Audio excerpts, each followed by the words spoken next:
Olá, meu nome é Gabriel Couto, sou estudante da Universidade Federal do Pará e irei apresentar o resumo estendido com o título Redução de consumo de energia em sistemas de telefonia comunitária usando Raspberry Pi. Na introdução, irei falar sobre a conectividade na região amazônica e redes comunitárias em comunidades isoladas. Na segunda sessão, vou falar sobre o projeto Celco, do qual faço parte, e das redes comunitárias que implementamos em algumas comunidades do Pará. Posteriormente, irei comparar os possíveis cenários de redes comunitárias de baixo custo, sendo um deles com Raspberry Pi. Na seção 4, irei comparar os resultados obtidos e, por fim, teremos a conclusão. Introdução. Atualmente, a inclusão digital é a principal ferramenta de inserção do indivíduo na sociedade. No Brasil, o acesso à internet e à telefonia móvel vem crescendo e atingiu 63% dos domicílios da região amazônica em 2018. No entanto, ainda há comunidades nas quais o acesso a essas tecnologias é raso e há grandes dificuldades para prover acesso à informação. Por esses motivos, os projetos de telefonia comunitária são necessários para desenvolver e facilitar a comunicação nessas comunidades. Em muitas regiões isoladas, o fornecimento de energia elétrica, quando não é ausente, é precário, prejudica o funcionamento dos principais equipamentos de telecomunicações, sendo um dos fatores que contribui com o atraso do desenvolvimento dessas localidades. Visando encontrar alternativas que melhor se adaptem a essas regiões, 2 cenários de rede de telefonia comunitária foram propostos. Projeto Celco e softwares que emulam a rede GSM. O Celco é um projeto de cunho tecnológico e social que busca desenvolver e implementar redes comunitárias de baixo custo em comunidades isoladas do estado do Pará. Atualmente, o Celco atende 2 comunidades, provendo acesso à internet e telefonia. Nessas comunidades, a rede de telefonia é afetada por oscilações da rede elétrica. Situações como queima de equipamentos e mau funcionamento do sistema estão constantes. Em ambos cenários, foram instalados uma distribuição baseada no Debian 8 e softwares open source da Osmocom. Esses softwares dão suporte para a Base Station, que é responsável pela gerência da rede GSM, e para a BTS, que possui as funções de rádio. A rede criada possibilita a comunicação por voz e troca de mensagem de texto entre os usuários da mesma rede. Ainda é possível adicionar um provedor VoIP, que possibilita a ligação entre os usuários locais e usuários de outras operadoras. Cenários propostos. No cenário A, a Base Station é emulada por um computador composto por um processador Intel Core i5, 8 GB de memória RAM e uma fonte ATX. No cenário B, a Base Station é emulada por um Raspberry Pi 3 modelo B, com um processador da família ARM, 1 GB de memória RAM e uma fonte de corrente contínua de 5 volts. A USRP B100 está presente nos 2 cenários, atuando como parte da BTS. Tratamento de dados. Para realizar a análise do consumo dos equipamentos nos 2 cenários propostos, a tensão e a corrente eficazes foram coletadas utilizando um voltímetro e um amperômetro. Com os valores de tensão e corrente obtidos, aplicamos a equação 1 e temos a média aritmética da potência aparente. É importante ressaltar que apenas o consumo da BSC, da Base Station, de cada cenário foi analisado. Posteriormente, aplicamos a equação 2 para obter a potência ativa e a equação 3 para obter a energia consumida. A tabela 1 mostra o resultado obtido da coleta e tratamento de dados em cada cenário. Conclusão. A partir da análise da potência e energia que cada cenário utiliza, concluímos que o cenário B possui algumas vantagens em relação ao cenário A. Dentre elas, maior eficiência energética, menores custos de implementação, operação e manutenção, além de ser uma opção mais flexível e escalável devido às pequenas dimensões dos equipamentos.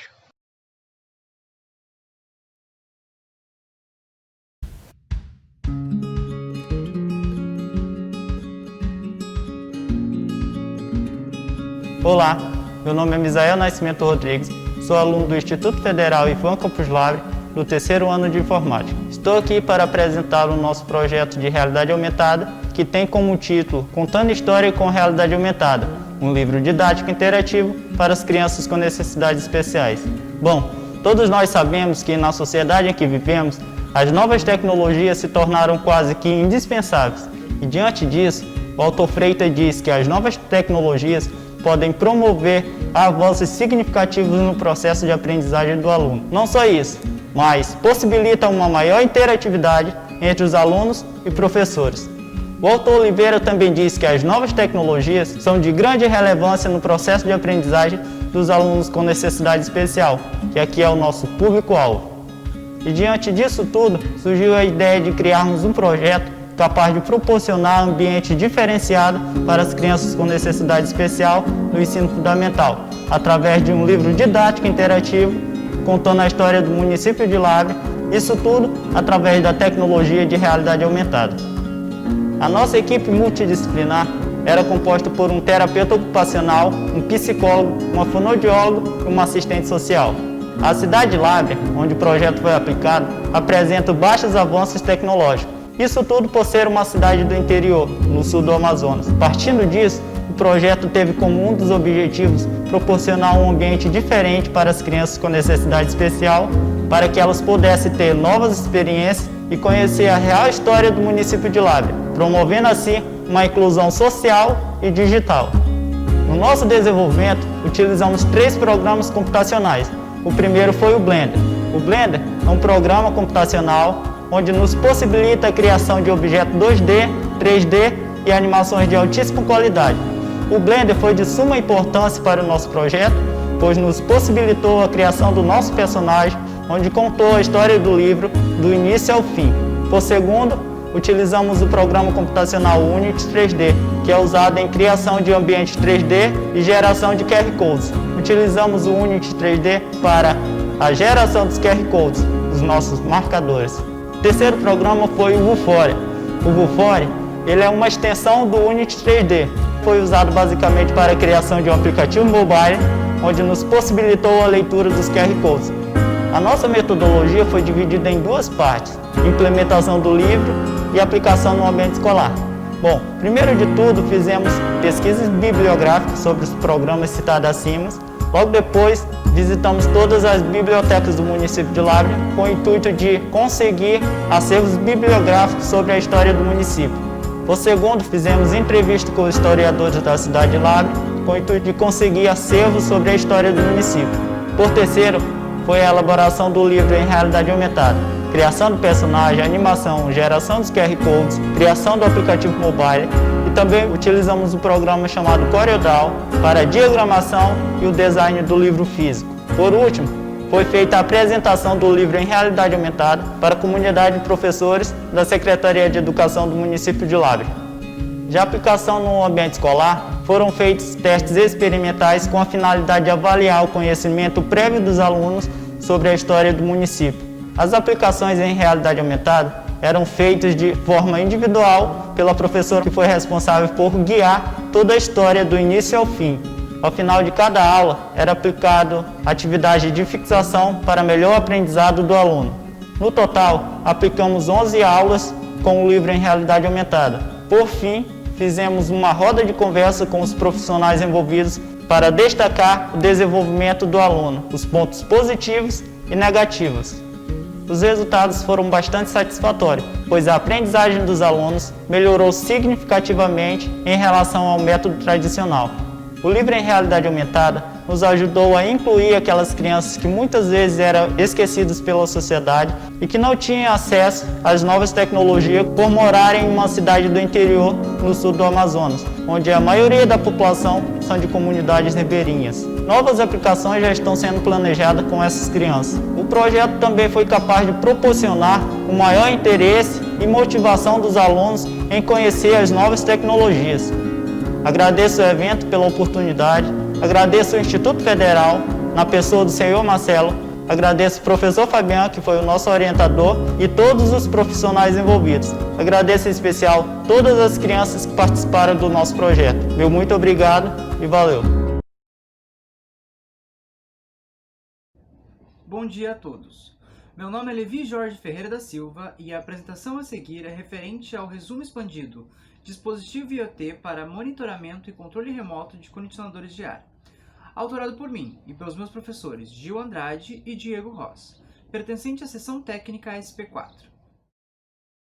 A ideia principal que norteia o desenvolvimento do dispositivo é a possibilidade de conectar aparelhos não originalmente fabricados para o monitoramento e controle remoto, em especial aqueles controlados via infravermelho.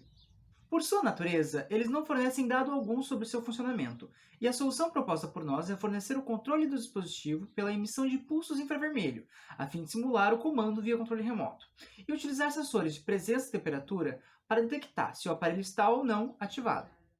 O aparelho selecionado para o início da pesquisa foi o condicionador de ar, pois os resultados poderiam beneficiar a instituição a qual os autores estão vinculados, o Instituto Federal do Paraná, que tem uma grande infraestrutura de dispositivos do tipo, e o acionamento mais ágil e o monitoramento da atividade poderiam levar a um provável uso mais consciente da energia elétrica, visto que o atual consumo de eletricidade representa grande parte dos recursos da instituição. A versão atual do protótipo conta com os seguintes componentes: placa de desenvolvimento ESP32, sensor de temperatura, representado pela sigla ST, poderá indicar o acionamento ou não do condicionador de ar. LED emissor de infravermelho, representado pela sigla EI, responsável por emitir os pulsos de luz infravermelha passando-se pelo controle remoto original. SP, sensor de presença, poderá indicar a atividade humana no ambiente ou sua ausência. Receptor infravermelho, representado pela sigla RI, permite que sejam capturados os sinais originais do controle remoto. No estágio atual de desenvolvimento, o dispositivo tem a capacidade plena de acionamento e desligamento remoto dos dispositivos, onde o usuário realiza a requisição por meio de uma interface web. Pretende-se viabilizar dois modos de funcionamento: passivo, onde o dispositivo apenas obedece comandos enviados a ele, e ativo, onde apenas os dados coletados por seus sensores são necessários para que o acionamento ou desligamento aconteça. Nesse segundo modo, o dispositivo será autônomo e dispensará a interação humana. Ainda não foi possível prover o modo ativo, pois alguns sensores mostraram-se instáveis, mas alguns testes já estão em andamento.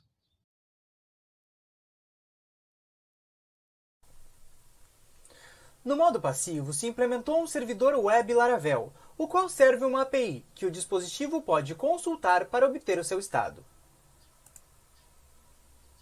Na página web, temos o controle já citado, onde o usuário faz a requisição e o dispositivo obedece. Fazendo uso de um sistema web, podemos criar algumas ferramentas para o uso na instituição, como o desligamento geral de todos os dispositivos,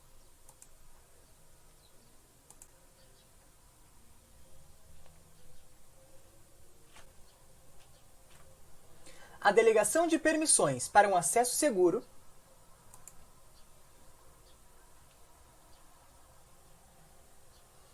além de geração de gráficos. Este, por exemplo, mostra a quantidade em percentual de dispositivos acionados no momento.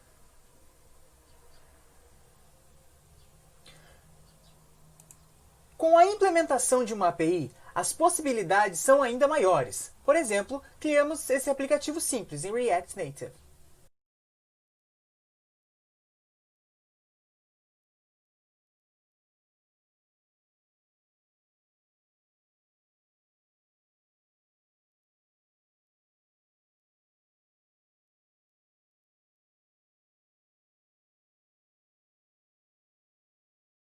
Com a consolidação do modo ativo, a ideia é tornar a plataforma web uma central de controle, onde se especificaria o comportamento automatizado dos dispositivos. Obrigado a todos pela atenção.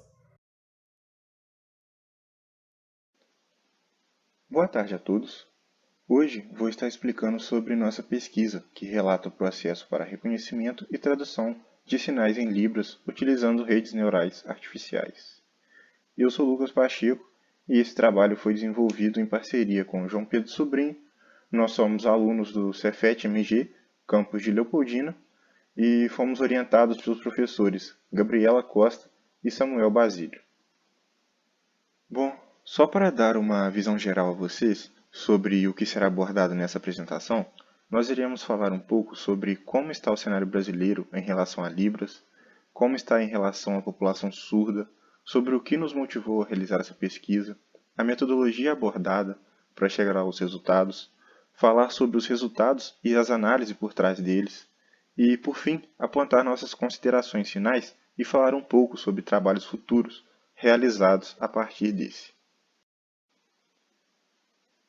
De acordo com o Instituto Brasileiro de Geografia e Estatística, o IBGE, o país possui cerca de 9 milhões de surdos. Apesar de um número tão grande, a língua ainda é pouco conhecida e utilizada por pessoas não surdas.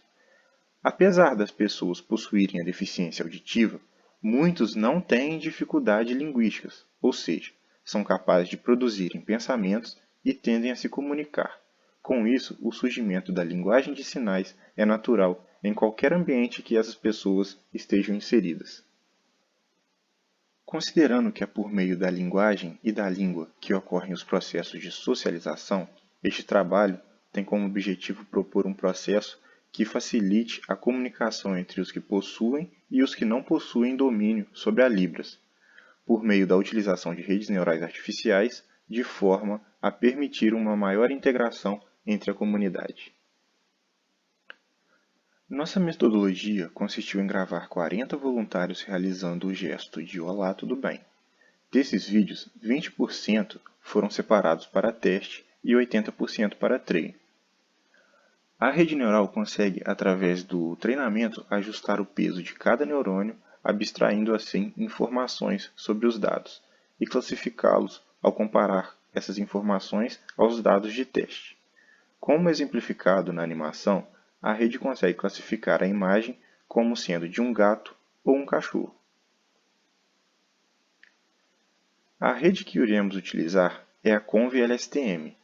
Nela, os nossos vídeos são transformados em sequências de frames que são utilizados como entrada da rede. Após isso, a rede prevê o próximo frame e retorna o vídeo que está em memória para a camada anterior, repetindo o processo, comparando o vídeo atual com o vídeo da memória em todas as interações. Em seguida, ele gera um modelo que será aplicado em nosso conjunto de teste para realizar a classificação, sendo ele da categoria Olá, tudo bem ou não. Nosso primeiro modelo não apresentou bons resultados. Nele, ocorreu um underfitting devido à falta de dados. Mas, o que é esse underfitting?